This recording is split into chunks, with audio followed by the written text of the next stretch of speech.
Hello students, तो आज इस वीडियो में हम dual nature of matter and radiation इस टॉपिक से जेईई मेन पीवाई क्यूज करेंगे। पहला question, the ratio of wavelength of proton and neutron accelerated by potential Vp and Vd is 1:2. The ratio of Vp to Vd will be। ये question based है D Broglie's wavelength पर। मैं आपको याद दिलाता हूँ, डी ब्रोगलीज वेवलेंथ होती है h अपॉन पी। पी क्या है? उस मूविंग पार्टिकल का, चार्ज पार्टिकल का लीनियर मोमेंटम। तो एच अपॉन पी यह है फॉर्मूला डी ब्रोगलीज वेवलेंथ का। पी को आप चाहें तो एम वी भी लिख सकते हैं। और वर्क एनर्जी एंड पावर वाले चैप्टर में आपने पढ़ा होगा relation between linear momentum and kinetic energy. तो पी को हम लिख सकते हैं अंडर रूट 2m k, जिसमें k क्या है? उसकी काइनेटिक एनर्जी। फिर इलेक्ट्रोस्टैट्स में आपने पढ़ा हुआ है कि जब किसी चार्ज पार्टिकल को, when a charged particle q is accelerated through a potential difference v, then the kinetic energy gained by the particle is qv। यानी इस काइनेटिक एनर्जी को हम लिख सकते हैं qv के बराबर। और यही फॉर्मूला इस क्वेश्चन में हमें यूज करना है। तो 2m qv, जिसमें q है उस पार्टिकल का चार्ज, v है potential difference, h is Planck's constant and m is mass of the particle. अब इस क्वेश्चन में हमको रेशो किसका दिया हुआ है? वेवलेंथ का रेशो दिया हुआ है। क्या गिवन है? लैम्डा पी, प्रोटॉन से associated de Broglie's wavelength upon neutron से एसोसिएटेड। तो lambda P upon lambda D is given to be 1/√2। और हमको फाइंड क्या करना है? हमको फाइंड करना है वीपी अपॉन वी डी। दिखने में आसान क्वेश्चन है पर गलती हो सकती है। हमको लगेगा जैसे ये वीपी वीडी का रेशो दिया हुआ है, ऐसा नहीं। वेवलेंथ का रेशो हमको दिया हुआ है और वो पोटेंशियल डिफरेंस को हमें कंपेयर करना है। तो अब इसी फॉर्मूले पे आना पड़ेगा जिसमें h क्या है? h है प्लैंक्स कांस्टेंट, इसको आप छोड़ सकते हैं। 2 भी कांस्टेंट है। अब इन दोनों पार्टिकल्स की बात कर लेते हैं। ड्यूट्रॉन क्या होता है? तो ड्यूट्रॉन मतलब न्यूक्लियस किसका? ड्यूटीरियम का, जो हाइड्रोजन का एक आइसोटोप है। और इस ड्यूट्रॉन का सिंबल होता है 1h2। और इससे पता लगता है कि इसका चार्ज कितना है। इसका चार्ज है +e और इसका मास है 2amu। और प्रोटॉन तो हम जानते ही हैं, ये होता है 1h1। 1h1 तो इसका चार्ज कितना? तो इसका चार्ज होगा +e और इसका मास होगा 1amu। और मास और चार्ज की हमको यहाँ जरूरत पड़ने वाली है। अब आप देख रहे हैं चार्जेस तो सेम है, दोनों पर +e है, इसको भी आप छोड़ सकते हैं कंपैरिजन में। यानी हमको सिर्फ ये फॉर्मूला लगाना है, lambda is proportional to 1/√m v। और हमको vp upon vd find out करना है। तो इसकी स्क्वेयरिंग कर देते हैं, तो क्या हो जाएगा? ये lambda square is proportional to 1/mv। और फिर v निकाल लेते हैं, m लैम्डा स्क्वेयर। और vp अपॉन vd फाइंड करने के लिए यहाँ देख रहे हैं आप, v है inversely proportional to m lambda square. तो ऊपर क्या आएगा? मास ऑफ ड्यूट्रॉन और उसकी वेवलेंथ का स्क्वायर, और नीचे मास ऑफ प्रोटॉन और उसकी वेवलेंथ का स्क्वायर। और ड्यूट्रॉन का मास कितना है? 2amu, और ये कितना है? 1। तो यहाँ क्या आएगा? यहाँ आएगा 2। और lambda D upon lambda P, wavelength का रेशो हमको दिया था p अपॉन डी, यानी √2 होगा। यहाँ √2 का स्क्वायर मतलब वो होगा 2, यानी ये हो गया 4। तो हमारा आंसर होगा 4:1 and so option D is correct. तो दिखने में आसान क्वेश्चन है पर आपकी मुश्किल यहाँ हो सकती है। यदि आपको ये मालूम नहीं है कि ड्यूट्रॉन क्या होता है तो फिर ये मुश्किल हो जाएगी। तो याद रखें, ड्यूट्रॉन मतलब ड्यूटीरियम का, हाइड्रोजन के आइसोटोप ड्यूटीरियम का न्यूक्लियस, और उसका चार्ज +e और उसका मास 2amu, मतलब प्रोटॉन से दुगना मास चार्ज प्रोटॉन के बराबर। यदि ये आपको याद आ गया। और दूसरा यहाँ पर आपको ध्यान देना पड़ेगा, हमको ये जो रेशो दिया हुआ है ये वेवलेंथ का रेशो है। गलती से वीपी अपॉन वीडी मानकर इस क्वेश्चन में गलती नहीं करेंगे। तो ये इसका आंसर है, आंसर डी इज करेक्ट। अभी अगला question, a metal expose to light of wavelength 800 nanometer and emits photoelectrons with a certain kinetic energy. The maximum kinetic energy of photoelectron doubles when light of wavelength 500 nanometer is used, the work function of the metal is, take Hc equals to 1230 electron volt nanometer. ये question based है Einstein की photo electric equation पर। तो incident photon की energy यदि h nu है, जिसमें new क्या है, फ्रीक्वेंसी, h प्लैंक्स कांस्टेंट, और ये है इंसिडेंट फोटोन की एनर्जी, और ये बराबर होती है उस मेटल का work function plus maximum kinetic energy. और यदि लैम्डा की टर्म्स में लिखना है तो इसको लिख सकते हैं hc बाय लैम्डा। ये इंसिडेंट फोटोन की वेवलेंथ और c है स्पीड ऑफ लाइट, तो hc by lambda is equal to 5 plus K maximum. हमको इसी फॉर्म में से यूज करना है। के मैक्सिमम कितना होगा, के मैक्सिमम होगा hc बाय लैम्डा माइनस 5। अब यहाँ दो केसेस में बात हुई है। केस 1 में कह रहे हैं कि जब 800 नैनोमीटर वेवलेंथ की लाइट इंसिडेंट होती है तो फोटो इलेक्ट्रॉन्स की कुछ मैक्सिमम काइनेटिक एनर्जी है, मान लेते हैं के। तो क्या लिखेंगे, के इज इक्वल टू, ये केस 1 में kinetic energy K is equal to H C by lambda. Lambda is 800 nanometer और एच सी की वैल्यू ये दे रखी है। तो जब इसे डिवाइड करेंगे 800 नैनोमीटर से तो ये एनर्जी होगी इलेक्ट्रॉन वोल्ट में, कितनी, 1230 अपॉन 800 इलेक्ट्रॉन वोल्ट माइनस 5। ये इक्वेशन 1। अब केस 2 में क्या किया है, केस 2 में 500 नैनोमीटर की लाइट इंसिडेंट हुई है, और जब 500 नैनोमीटर की लाइट इंसिडेंट हुई या फोटोन इंसिडेंट हुआ तब काइनेटिक एनर्जी हो गई ट्वाइस, मतलब 2k माइनस 5। ये इक्वेशन 2। बस हमको इसमें से k को एलिमिनेट करके phi की वैल्यू बतलानी है। तो k की वैल्यू यहाँ सब्स्टिट्यूट कर देते हैं, तो क्या हो जाएगा, ये 1230 इंटू 2 होगा तो ये 400 बना देते हैं इसको, 400 k सब्स्टिट्यूट कर रहा हूँ मैं, माइनस 25 इक्वल्स 1230 अपॉन 500 माइनस 5। अब 25 को उधर ले जाएं RHS में तो ये बन गया 5, और इसे लाएंगे LHS में, और LHS में लाते समय 1230 और 100 इसको कर लेते हैं कॉमन, तो यहाँ बचेगा 1/4 माइनस 1/5। इसको सॉल्व करने पर हमको 5 की वैल्यू मिल जाएगी। तो 1/4 माइनस 1/5 कितना होगा, तो एलसीएम होगा 20 और 5 और ये 1 ही बन गया, 1/20 इसको लिख सकते हैं। मतलब फाइनल आंसर ये होगा आपका 5 इक्वल्स टू 1230 अपॉन 20 इंटू 100। तो एक जीरो कैंसिल करके 2 से इसको डिवाइड करें तो कितना होगा, ये 2 से डिवाइड करने पर 6 1 6 बार कटेगा, फिर एक बार और 5 बार, 61.5 डिवाइडेड बाय 100, और ये आंसर आएगा किसमें, इलेक्ट्रॉन वोल्ट में। इसका मतलब 0.615 इलेक्ट्रॉन वोल्ट, ये इस क्वेश्चन का आंसर है। तो ये इक्वेशंस हमको याद रखना चाहिए। इस चैप्टर में डी ब्रोगली वेवलेंथ से क्वेश्चन आता है, और या फिर आइंस्टीन की फोटो इलेक्ट्रिक इक्वेशन से। अगला question, with reference to observations in photo electric effect identify the correct statements from below. The square of maximum velocity of photoelectrons varies linearly with frequency of incident light. तो ये तो बात बिल्कुल ठीक लिखी हुई है, आइंस्टीन की फोटो इलेक्ट्रिक इक्वेशन से हमको मालूम है कि मैक्सिमम कितना होगा, तो के मैक्सिमम होगा एच न्यू माइनस 5, जिसमें न्यू है फ्रीक्वेंसी और ये है मैक्सिमम काइनेटिक एनर्जी। इसको आप चाहें तो ऐसा लिख सकते हैं, half M V maximum square is equal to H nu minus 5। अब इसमें वेरिएबल्स कौन से हैं, एक तो ये और एक ये, और आप देख रहे हैं मैक्सिमम जो वेलोसिटी है वो न्यू से कैसी है, डायरेक्टली प्रोपोर्शनल, मतलब लीनियर रिलेशनशिप है, क्योंकि ये इक्वेशन मैच हो रही है y is equal to M X plus C के साथ में।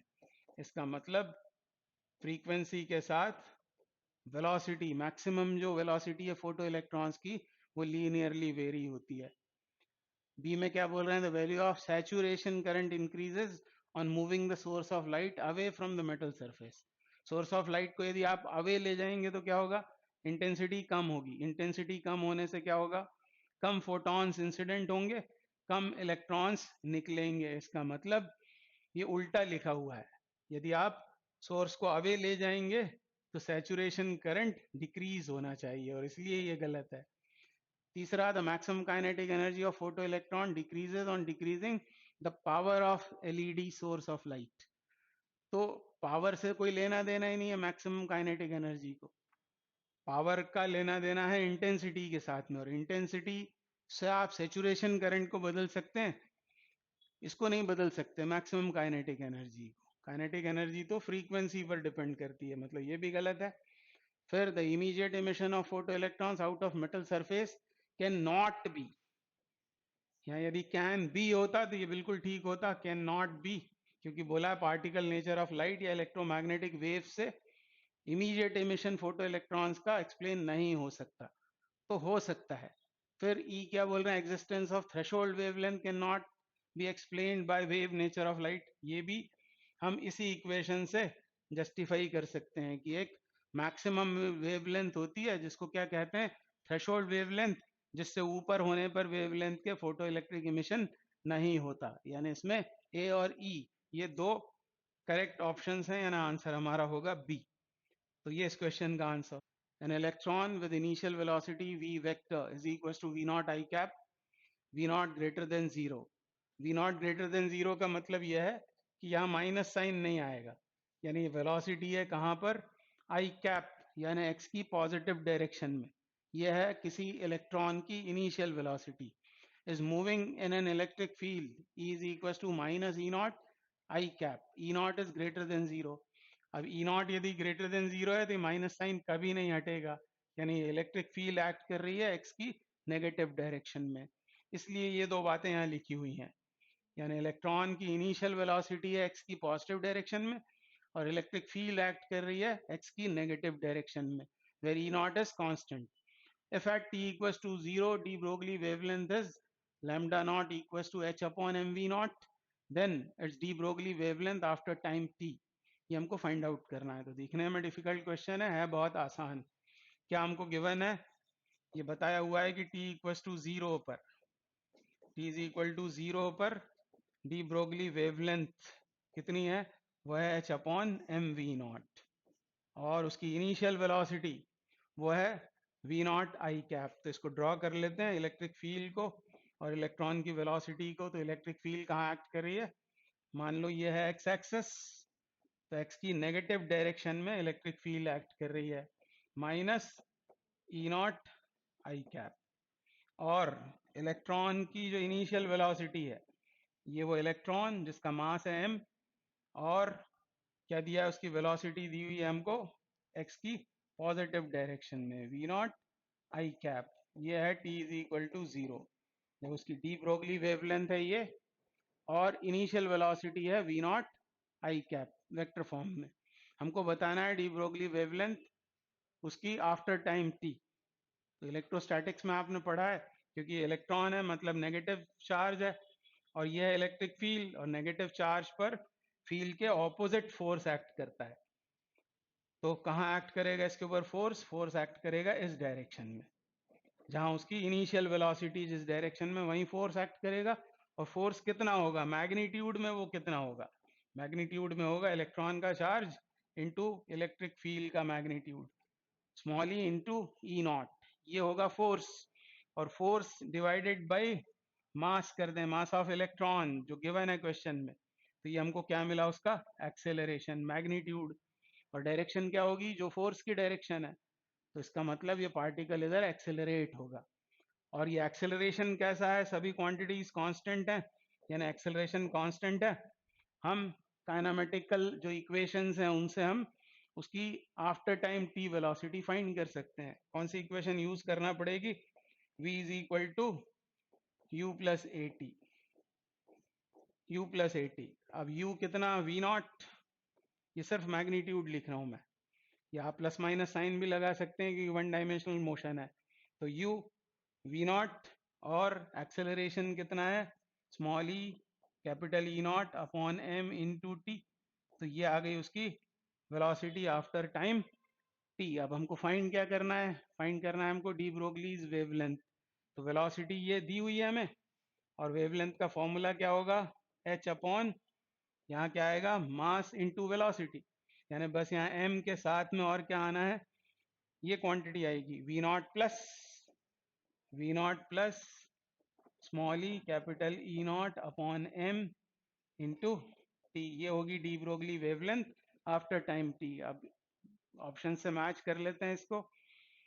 अब यदि क्या करें, इसमें से वी नॉट कॉमन कर लें, यदि वी नॉट यदि कॉमन कर लेंगे तो क्या होगा? लैम्डा इज इक्वल टू, ये हो जाएगा एम वी नॉट, और H upon M V not क्या है?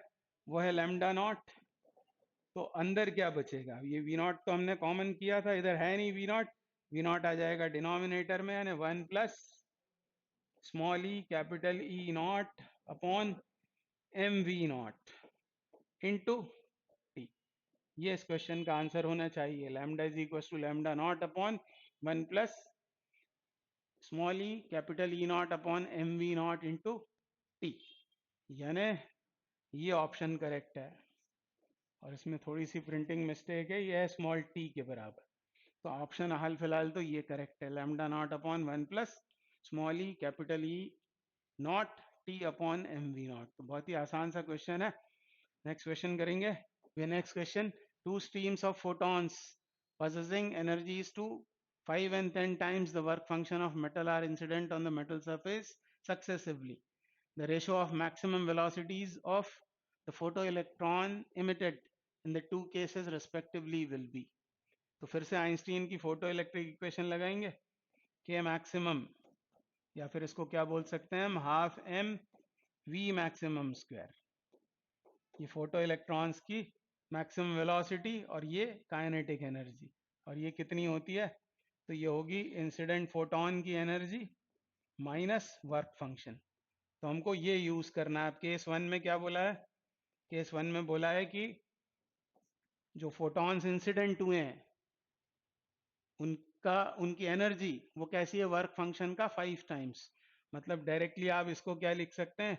5 माइनस 5। तो ये होगी मैक्सिमम काइनेटिक एनर्जी पहले केस में, और ये मैक्सिमम वेलोसिटी आप चाहें तो इसको इसको ये तो कांस्टेंट ही है, या लिख लेते हैं half M V one square, ऐसा लिखेंगे। और केस 2 में क्या होगा? Half M V two square, ये मैक्सिमम काइनेटिक एनर्जी 10 टाइम्स है अब वर्क फंक्शन। इंसिडेंट फोटोन की एनर्जी वर्क फंक्शन का 10 टाइम्स, मतलब 10 5 माइनस 5। बस ये रेशो फाइंड आउट करना था आपको। तो V one square upon V two square is equal to हो जाएगा कितना? 4 upon 9।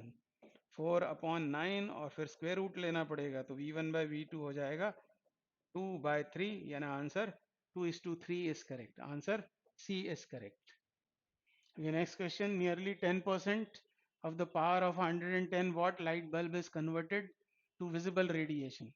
The change in average intensities of visible radiation at a distance of 1 meter from the bulb to a distance of 5 meter is A times 10 to the power minus 2 watt per meter square. The value of A will be.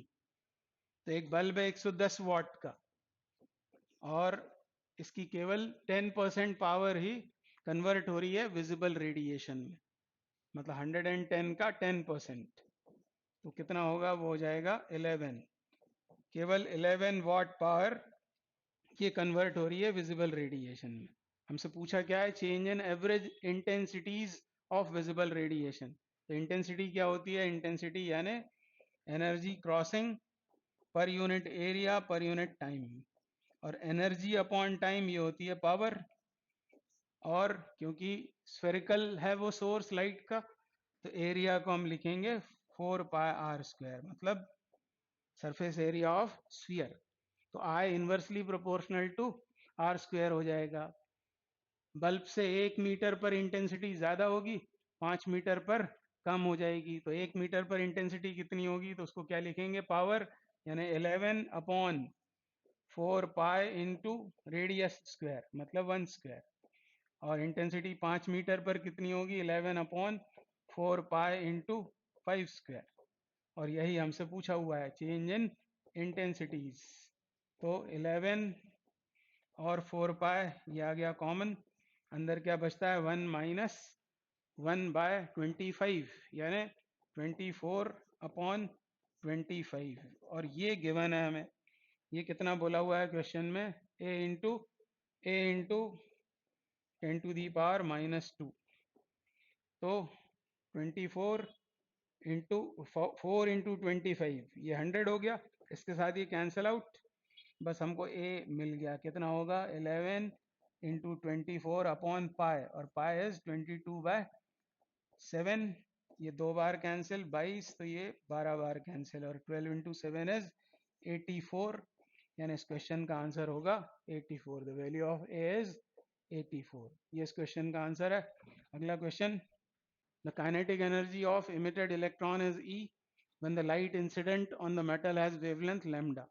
To double the kinetic energy, the incident light must have wavelength. तो kinetic energy maximum Einstein की photo electric equation से, के maximum होगा hc/लैम्डा minus उस metal का work function. यहाँ दो cases में बात हो रही है, पहले बोला हुआ है कि काइनेटिक एनर्जी, तो ये भले ही काइनेटिक एनर्जी बोला है पर हम मैक्सिमम काइनेटिक एनर्जी की बात करेंगे। तो मैक्सिमम काइनेटिक एनर्जी कितनी है E, जब लैम्डा वेवलेंथ की लाइट इंसिडेंट होती है, तो पहली इक्वेशन ये हो जाएगी।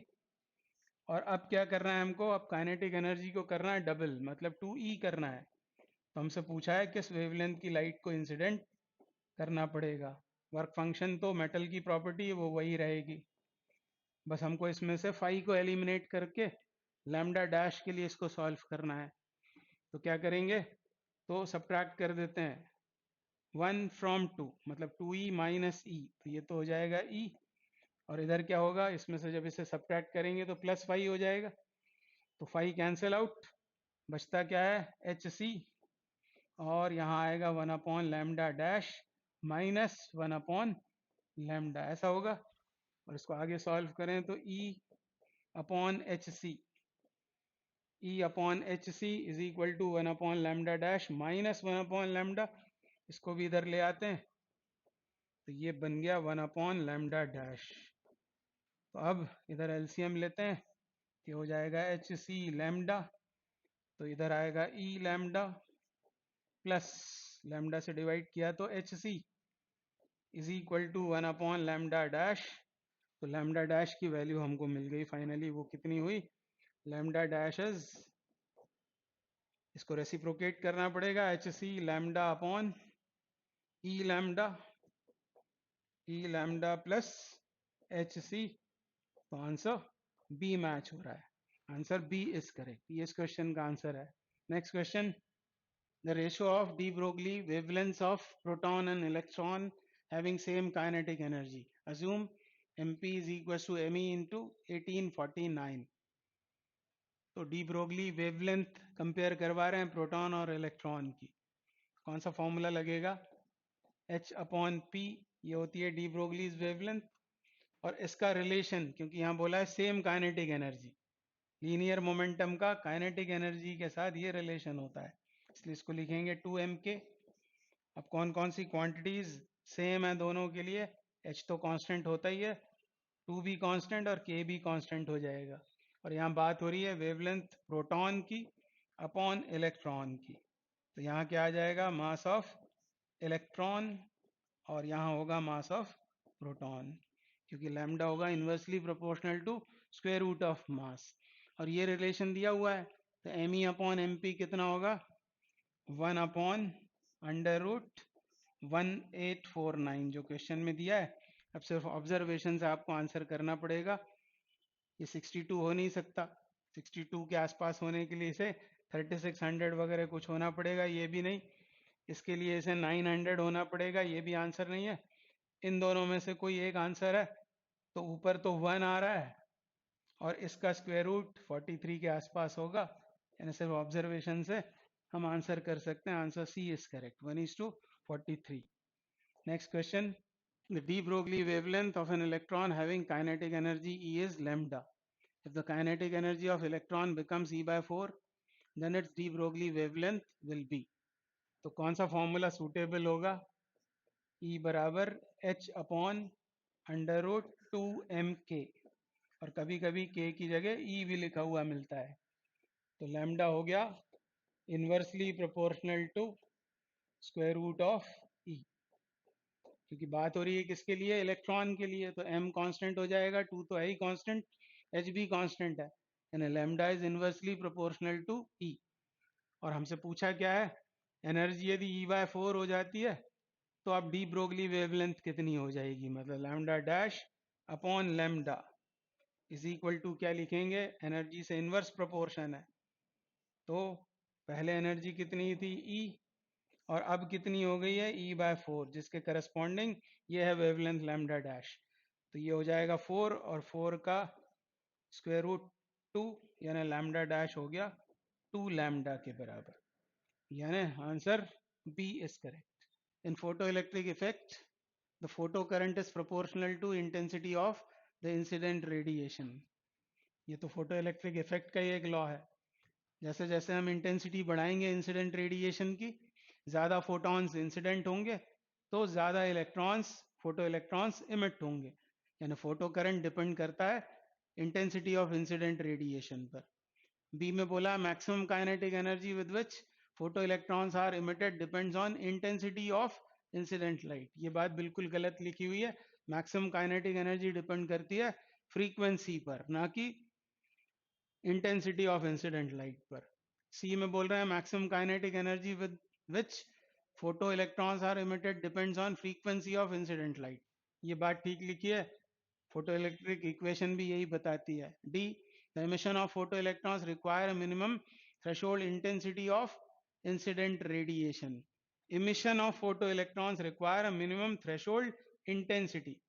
तो emission photoelectrons का इंटेंसिटी से उसे कोई लेना देना नहीं है, इंटेंसिटी से लेना देना है फोटो करंट को, ना कि उनके इमिशन को लेना देना है वेवलेंथ से और फ्रीक्वेंसी से। तो ये ऑप्शन भी गलत है। फिर ई में बोला है maximum kinetic energy of the photo electrons is independent of frequency of incident light. ये भी गलत है, क्योंकि मैक्सिमम काइनेटिक एनर्जी ये तो डिपेंड करती है फ्रीक्वेंसी के ऊपर, यानी ऑप्शन या स्टेटमेंट्स ए और सी ये करेक्ट है, तो इसका ऑप्शन बी करेक्ट हो जाएगा। ये इस क्वेश्चन का आंसर है। The next question, the de Broglie wavelength of a molecule in a gas at room temperature 300 Kelvin is lambda 1. If the temperature of the gas is increased to 600 Kelvin, then the de Broglie wavelength of the same gas molecule becomes। तो de Broglie wavelength होती है h upon p। अब ये linear momentum कैसे आएगा किसी gas molecule का, तो काइनेटिक थ्योरी ऑफ गैसेस में हमने पढ़ा है VRMS, किसी गैस मॉलिक्यूल की RMS स्पीड ये होती है 3kT upon m। 3kT upon m मतलब हमको v मिल गया, यानी मोमेंटम कितना होगा, मास इनटू वेलोसिटी, बस इसमें मास का और मल्टीप्लिकेशन कर दें यदि 3kT अपॉन m में, तो ये m अंदर जाकर m स्क्वायर बनेगा, ये एक m कट गया, यानी ये बन जाएगा 3mkt। ये फॉर्मूला हमको यहाँ यूज करना है, तो p की जगह क्या सब्सटीट्यूट कर लिया, अंडर रूट 3mkt।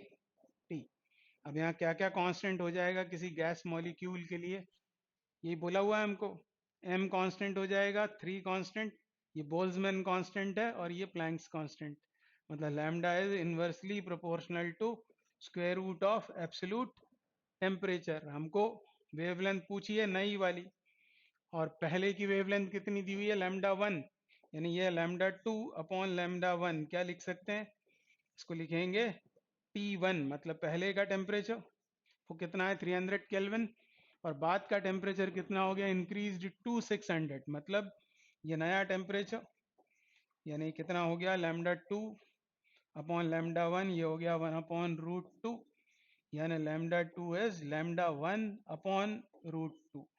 ये इस क्वेश्चन का आंसर होना चाहिए, लैम्डा 1 अपॉन रूट 2, मतलब ऑप्शन बी इज करेक्ट। तो ये बात हमको पता होना चाहिए। The next question, from the photoelectric effect experiment, following observations are made. Identify which of these are correct. तो पहला observation, the stopping potential depends on the work function of the metal. तो क्या होता है ये स्टॉपिंग पोटेंशियल, तो के maximum का ये मेशर है और के मैक्सिमम होता है ई वी नॉट के बराबर, जिसमें वी नॉट है स्टॉपिंग पोटेंशियल। और आइंस्टीन की फोटो इलेक्ट्रिक इक्वेशन ये है। इसका मतलब ये स्टॉपिंग पोटेंशियल डिपेंड करता है फ्रीक्वेंसी ऑफ इंसिडेंट फोटोन और दूसरा work function of the metal, दोनों पर। इसमें केवल वर्क फंक्शन लिखा हुआ है, इसलिए ऑप्शन रॉन्ग है। The saturation current increases as the intensity of incident light increases। ये बात बिल्कुल ठीक लिखी है, क्योंकि जैसे जैसे इंसिडेंट लाइट की इंटेंसिटी बढ़ेगी तो जो फोटॉन्स इंसिडेंट हो रहे हैं उनका नंबर बढ़ेगा, तो जो इजेक्टेड फोटो इलेक्ट्रॉन्स हैं उनका भी नंबर बढ़ेगा, तो सैचुरेशन करंट इंक्रीज होगा।